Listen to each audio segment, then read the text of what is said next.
What a match. Let's face it, some of the round of 16 games have been so dull of late. However, this certainly was not that. Turkey would take the lead very early on. Within the opening minute, they would then double their advantage. You could argue against the run of play to make it 2-0. Austria then through the kitchen sink at Turkey. Almost got the equaliser, but an amazing save from at the end of the game, which apparently had a 94% chance of going in. Wow. Such was the brilliance of that stop. It was enough to see Turkey then advance to the knockout stages to face the Dutch. Austria, of course, a lot of admirers of Austria throughout this campaign go home. There's an incredible scene at the end. You just had the Turkey players lying on the floor, just looked exhausted, didn't they? I'm exhausted trying to think how there's a 94% chance of the ball going. Lay on the floor. There you go.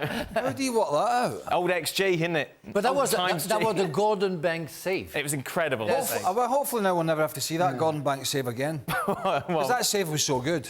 It was unbelievable. And particularly the time in the game. Yeah. It was incredible. I would say 96% if I'm being honest with you. Just to be boring and a bit different. Contrarian. But, you know, Turkey early got Demiral. Oh, my God. What a game he had. What a talisman. Amazing. His head just seemed to be everywhere. Defending, heading it away, scoring. He was incredible. But that was an upset. Yes. I was saying to you when we came on, just before we came on air, OK, it was a friendly, but Austria beat Turkey in March 6-1.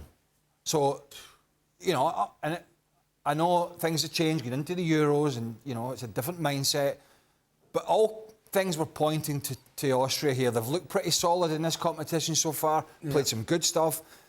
My God, the first 10 or 15 minutes was incredible. After Turkey scored, the ball just never came out of the Turkey penalty area. It was Austria just penned them in, and there was balls fizzing across the 6-yard box, fizzing across the goal line. I mean, how Turkey didn't concede a goal. And then it sort of flattened down a little bit, calmed down, got a bit more controlled, and obviously as the second half wore on, as you said, it was the kitchen sink sort of stuff, and you've got to give Turkey an unbelievable amount of credit. They're a country that we talk about pressure, talk about the England players, moaning about pressure. These guys back home in Turkey have an incredible amount of pressure put on them. Any sort of failure, and they know what is waiting on them when that plane touches down in Istanbul. So you've got to give them a lot of credit. They defended with their lives. The keeper, as you said, made an amazing save. But this is an upset. This is an upset because Austria were the favourites. Yeah, they were, of course, and rightly so, considering what we saw from the group stages. What was different today? Well, I think the scenario was different, and went into that crazy game because of that early goal. Then after you have that cross, you know, from Austria, where the ball crosses the line, when Baumgartner is not able to get the ball and score, and it's saved on the line by defenders, and it's a big mess, but it goes on the outside. And everything you had an action for Austria, Turkey managed to sort it out and grew the confidence into their game. And you're talking about the pressure that they have and the pride that they show every game they play for their national team.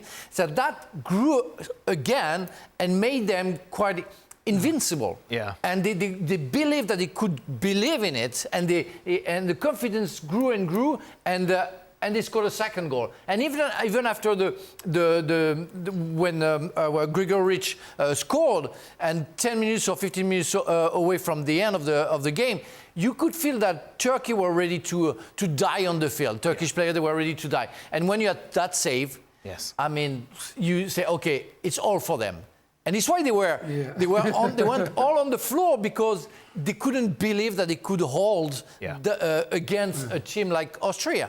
I mean, Austria, we saw them going to the semi-final, and they are going home because of the bravery of the Turkish player. If I was that goalkeeper, I'd want to go back to Turkey tonight. Oh, hey, have my house. Hey, have my car. Hey, have the... Just milk it for everything it's worth. And I'll save you and I'll spare you. They were missing their best player. Oh, who was their player? What was their best player, Craig?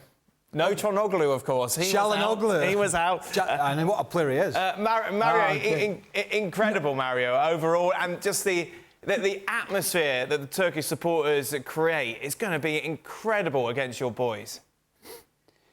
It's going to be incredible. Why? Because we have a lot of Turkish people in Holland. So the support is always going to be, I mean, look, in Germany they have a lot of Turkish people, and you have in Holland a lot of Turkish people. So they're going to support. And what Greg said, he highlighted it. I was in Istanbul, last year I think it was. And the feeling that you have, and I had enough of my mates playing for different teams, you understand, in Turkey, and the passion the Turkish possess regarding their team, and now you're going to talk about their country. It's incredible. It's beautiful to watch, of course, because they stand behind them, and when things go well, of course, that's what you want, because when you have that much support, you want everything to go well. But the thing is, for me, the key things are, haven't you seen, like most of the countries, when they go so strongly and physically after games, they kind of struggle the next game. Romania had it, you understand? It looked like they kind of like towards the end, the energy was down. Austria had the same thing. Their energy levels was incredible against France, and then when Holland came, we knew it was going to be a problem for Holland. So now, is Mario saying Turkey? Is Mario saying that it's going to be an easy game? This game? I think he says Turkey. No, I'm not saying that they either. shouldn't even play but it. I'm just no, Frank. No, Frank. I'm going to say that it's going to be very interesting to see if Turkey is going to have that energy that they want to have again, what they showed today. Because if they won't, it will be a problem for them. And I'm not saying that, no, definitely not going to say it's going to be an easy game for Holland. Because the way the passion is going to be, the Turks and the Dutch against each other, it's like fire. That's why that game is incredible. I'm not missing a minute of that one. Yeah, the lineup's actually good when you take a look at the quarterfinals.